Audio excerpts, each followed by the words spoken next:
Hello everyone, and welcome to my Beyond the Gates official channel.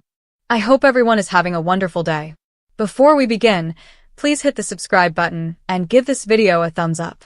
Tomas had always suspected that something about Lynette did not add up, but nothing prepared him for what he discovered when he began digging into her background, convinced that Haley's influence over the wealthy families of Fairmont Crest could not be as clean as she pretended, and the deeper he went, the more he unraveled a story that started long before Haley appeared on Bill's arm. Before she waltzed into charity galas and board meetings and country club brunches pretending to be a polished socialite with good breeding and impeccable manners, because according to buried arrest reports, sealed plea agreements, and a confidential informant file taken from a disgraced federal agent, Haley's legal identity had been constructed after a plea bargain program in Nevada 15 years earlier, and the woman who now called herself Haley had once gone by a different name, Valerie Pierce, street alias Val. A woman tied to identity theft rings, confidence scams, staged real estate fraud, and at least 2 suspected disappearances that were never solved,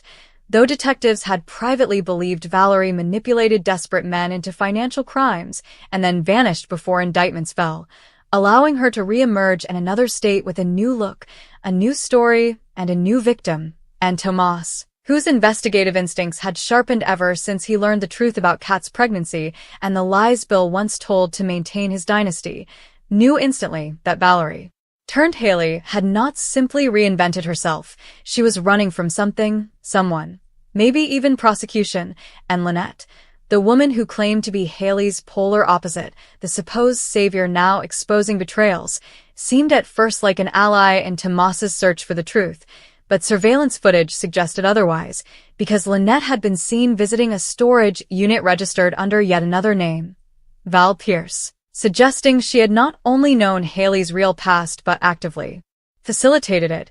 maybe even helped her destroy evidence. And when Tomas confronted a retired officer who had once investigated Valerie in Reno, the man warned that Valerie possessed a talent for psychological possession, burrowing into the insecurities of influential men, and then weaponizing their guilt and lust, which explained why Bill protected Haley at all costs, why Randy seemed terrified of crossing her, and why Vernon had once whispered that Haley collects secrets like currency.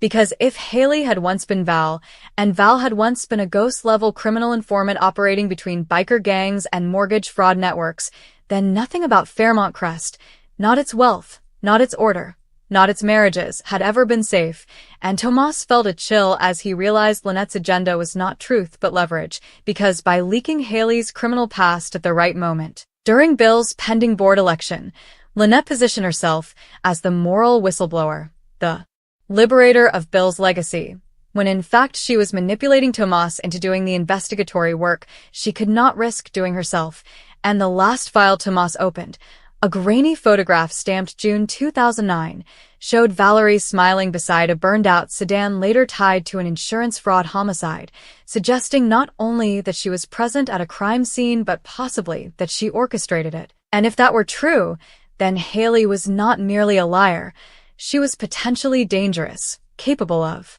erasing people as efficiently as she erased her name, leaving Tomas with a choice: expose her immediately and trigger a public scandal that could collapse Bill's empire, or keep digging into the shadows of Val's criminal life,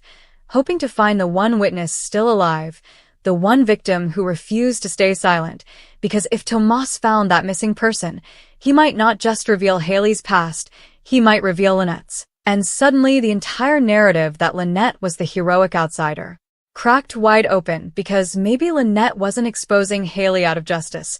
Maybe she and Val once built the same empire of fraud together, splintered after a betrayal, and now Lynette wanted revenge, meaning Haley, Val, Lynette, and every whisper of Fairmont Crest was nothing but a long-running criminal war disguised as romance, charity, and society, and Tomas, standing alone with documents that could end careers, marriages, and possibly lives, understood that the past was not dead, that Val was still alive inside Haley, and that Lynette, whatever name she once carried, was far from innocent. And in this twisted American television mythology, truth is never a rescue. It is a detonation, and Tomas was holding the fuse. Tomas realized that if Lynette had known Haley as Val, then every public breakdown, every staged confession, every trembling warning about Haley destroying lives might have been theater. A performance designed to maneuver Tomas into exposing Val while keeping Lynette's own hands clean. And as Tomas replayed every conversation he'd ever had with Lynette, her trembling voice, her concern for Bill, her sorrow over the past, he saw manipulation tucked between every syllable, because Lynette never told Tomas what she wanted. She only nudged him toward what she needed, which was plausible deniability. And now the question wasn't just who is Val, it was who is Lynette, and whether she had also built a false identity years ago, because Tomas located an archived class photo from a Midwestern community college showing a woman who looked unmistakably like Lynette standing beside a man who later pled guilty to securities fraud, and that coincidence was too tidy,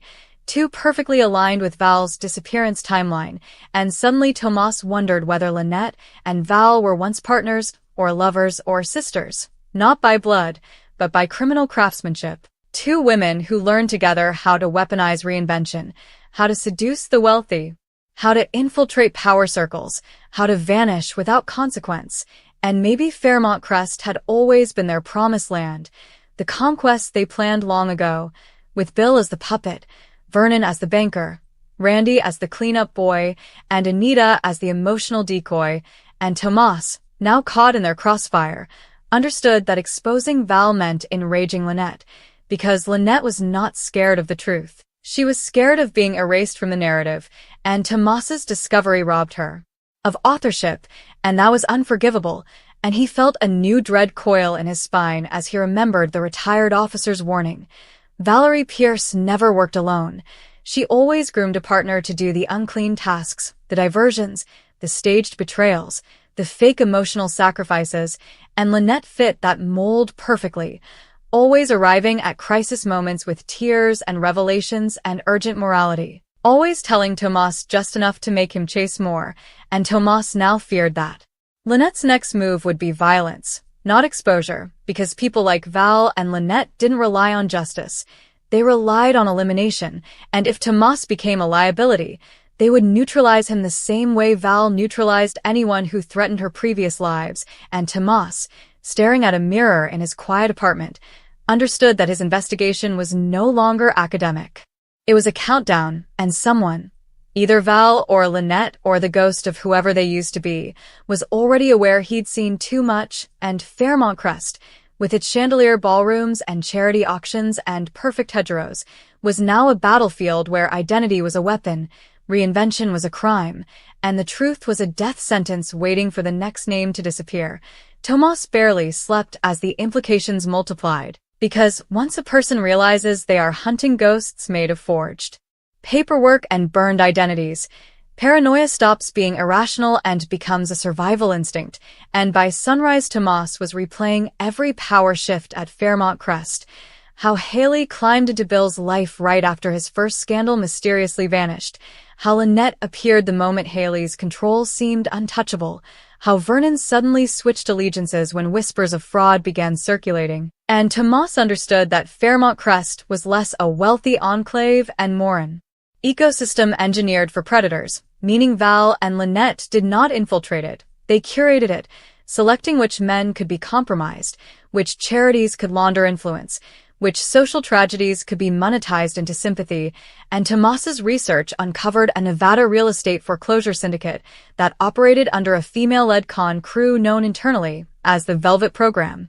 where targets were seduced emotionally before being financially gutted, and one of the confidential testimonies claimed that the women in the syndicate trained each other to become new people, adopting accents, fashion, romantic histories, and even childhood trauma narratives, and while the files never named members publicly, the description of two recruits, one red-haired, one brunette with a surgical scar on her collarbone, matched Lynette and Haley almost perfectly. And Tomas felt his pulse accelerate, because if this syndicate evolved into what was now happening in Fairmont Crest, then the drama unfolding was not personal revenge, but organized continuation, a long-term strategic operation disguised as love affairs, board elections, and family implosions, and Tomas suddenly wondered whether Bill was their target or merely their bankroll, because a man with Bill's influence could erase government fines, collapse prosecutions, and pivot public narratives with a charitable donation. And maybe Anita's tragic cancer storyline,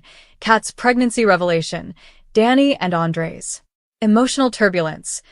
All of it functioned as noise to keep eyes off financial transfers that someone like Val could exploit, and Tomas realized a horrifying possibility. That Lynette didn't expose Haley's secrets out of vengeance. She exposed them because Val was losing utility, and predators don't save fallen partners. They replace them. And Tomas knew that if Lynette was already auditioning her next identity, then someone else in Fairmont Crest was being groomed, seduced, weaponized, and... When Tomas checked the social media activity of a young philanthropic attorney who recently started shadowing Lynette, he saw the same pattern: sudden luxury access, vague trauma anecdotes, convenient proximity to donors, and Tomas finally understood that Lynette wasn't afraid of Val's exposure because the syndicate didn't rely on individual faces. It relied on continuity. And Val's downfall would only make room for another reinvention, another alias, another emotional assassin. Meaning that if Tomas wanted to stop this, he couldn't merely unmask Val. He had to collapse the entire pipeline, expose the methodology, show the world that their relationships were structured fraud, that tears were instruments, that romance was currency, that criminal identity was renewable energy. And as Tomas closed his laptop, he felt the first genuine spike of terror because he sensed movement behind him. Not literal footsteps, but the psychological pressure of being noticed, hunted, evaluated, and he knew that if Lynette understood what he now understood, then his investigation had crossed the invisible threshold where truth becomes lethal, and someone, Val, Lynette, or the syndicate beneath their bones, would strike first. Tomas stopped pretending he was just an investigator and finally admitted to himself that he was now a target because people like Val and Lynette did not tolerate loose threads, and he could feel their silent surveillance 2 steps behind his breathing, as though every keystroke he made, every record he accessed, every witness he contacted was being logged by an invisible observer waiting for the exact moment to turn his curiosity into collateral damage. And the truly maddening part was that Tomas still didn't know why Fairmont Crest, why this community of curated prestige and rotting morals had been selected as the stage for their long con, unless the answer was simpler than he believed. Wealth was renewable, reputations were transferable, and desperate old men were the easiest resource on earth to harvest, because once a man's legacy was threatened, he would pay anything, sacrifice anyone, destroy any evidence. And Tomas now recognized that Bill's chivalrous devotion to Haley had not been love but fear, because maybe Bill already knew about Val. Maybe he had been protecting her not out of affection but out of self-preservation, because if Valerie Pierce had once covered his financial crimes, if she had cleaned something dark from his past, then Bill shielding Haley was repayment for keeping him out of prison,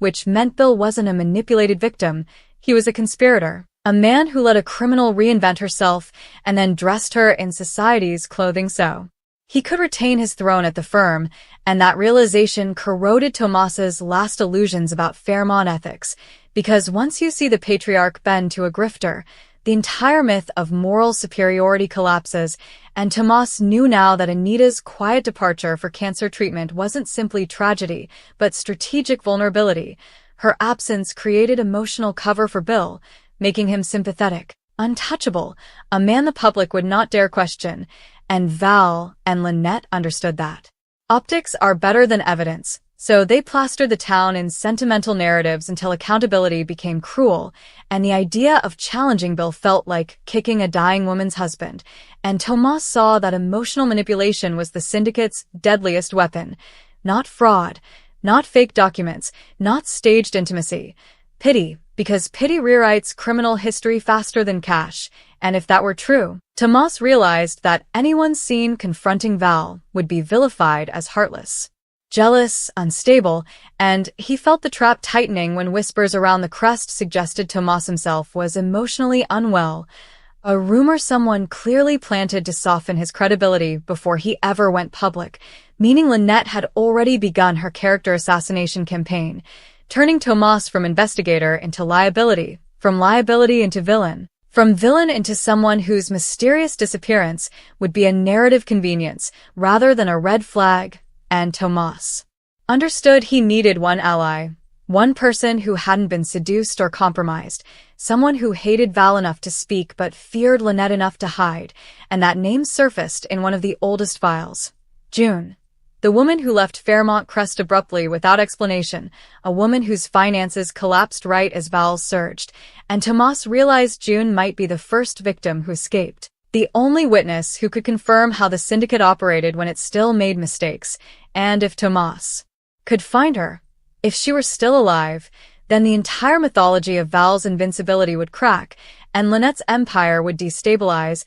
and Bill's veneer of respectability would detonate. But Tomas also knew that hunting June meant notifying the architects of his intention, and once June's name resurfaced, someone would race to silence her faster than Tomas could protect her, because the syndicate didn't fear evidence. It erased evidence, scrubbed witnesses, replaced identities, and wrote new narratives, and Tomas, breathing hard, finally said aloud the one truth he feared most. He was running out of time, and predators always strike before the confession. Tomas knew that chasing June meant stepping outside Fairmont Crest's curated illusion and into whatever exile she chose for survival. So he pulled every abandoned forwarding address and disconnected phone number tied to her and began tracing patterns, noticing that every time June resurfaced for a brief transaction, renewing a driver's license, paying a medical invoice, updating employment records, another sudden digital erasure followed,